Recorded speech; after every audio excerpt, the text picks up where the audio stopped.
Good morning mga idol. Ngayon trabaho natin balutan ng tape itong mga butas na kinakabitan ng bolt dahil bawal mapinturahan. Kaya bago namin pinapinturahan to lahat, kailangan namin balutin ng tape lahat ng butas na kinakabitan, lahat ng dugtungan na bawal pinturahan kasi pag napinturahan na bawal eh. At kapag natapos na namin mabalutan lahat, doon na kami magsisimula ng pagpintura. Minsan roller lang yung nagamit namin kasi itong trabaho namin nasa ano to siya, gimba ng mga I-beam, poste, sa mga building, sa school, sa tulay, dito ginagawa. Bali mag-isa lang pala ako ngayon dito kasi yung partner ko, dalawa lang kaming pintor dito na pinadala. Yung partner ko nasa kabila may ginagawa din, nagpipintura din. Kaya hiwalay kami ng trabaho kasi medyo busy ngayon, tambak sa bakal. Kaya naghiwalay kami, pagdesisyon na namin na maghiwalay kami para marami kami magawa.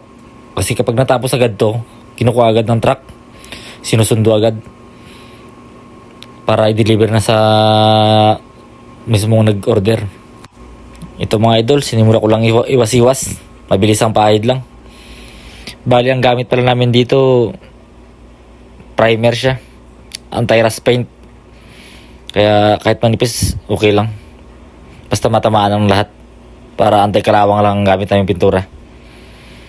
Ito pinasiwas ko lang namin mga idol. Mabilisan lang to. Roller lang gamit. Para kasi ang ilalim niyan walang pintura. Parang ang ilalim daw niyan nakakapit sa simento. Kaya hindi pinipinturahan. Bali taas lang gilid. May mga part na hindi pinipinturahan, may mga part na pinipinturahan. Yung mga part na hindi pinipinturahan, yun ang kakapit ata sa simento. Kaya hindi pinipinturahan. Pero yung mga part na may pintura, hindi siya kakapit sa simento. May mga plano naman yan. May tinitingnan kami mga idol ko para malaman namin kung kasama ba siya sa pintura ang part na yan at hindi. Para hindi kami magkamali. Kasi pag nagkamali, pinatatanggal kahit pintura na. Kahit tatapos mo na pinturahan, ipapatanggal nila. Kasi bawal nga. Sa mga nagtatanong kung ba't daw hindi namin ini-spray yan para mabilis, may mga part kasi dyan na yung sabi ko nga, may mga part na hindi pwedeng pinturahan. Kapag nag-spray ka kasi, lahat ng part na hindi pwedeng pinturahan, babalutin mo. Kaya tatagal ang trabaho. Kapag nagbalot ka, kakain ng kalating araw, lalong tatagal. Kaya ang ginagawa namin, roller na lang. Yung mga part na hindi mapinturahan, pag ni-roller mo kasi, hindi tatamaan ng yun. Kapag spray kasi, magkakaroon ng dust. Kaya, roller na lang kami para mabilis. Hindi na kailangang balutin yung mga part na hindi pinturahan. Kasi naka-roller. Kapag spray kasi, kailangan mong balutin lahat. Kasi tatamaan yan pati yung mga bolt lahat. Pag in-sprayan mo, kahit katabi yung bakal matatamaan. Kasi may dust, malakas yan, spray yan.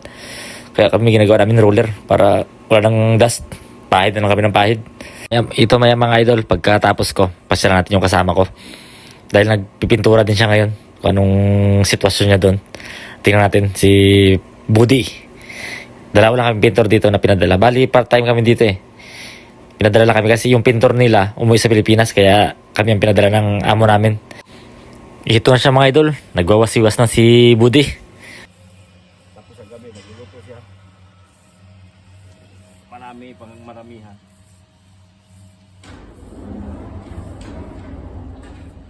Magluluto sana siya ng nung Sabado Yung paa ng baboy.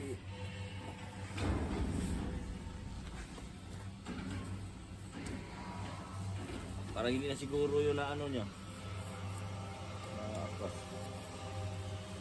Hindi lang yan niluto.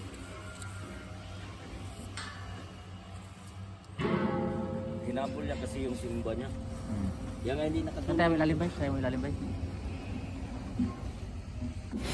Ito pa lang mga idol, mabilisan lang to. Basta matamaan ng bakal, ayos na. Wala nang ano to. Ang importante dito basta yung mga bakal ay matamaan lang ng pintura. Wala nang pattern kung paano magpahid, kung paano mo ipahid. Basta marunong ka magpagulo ng roller sa bakal, ayos na. Basta matamaan lang.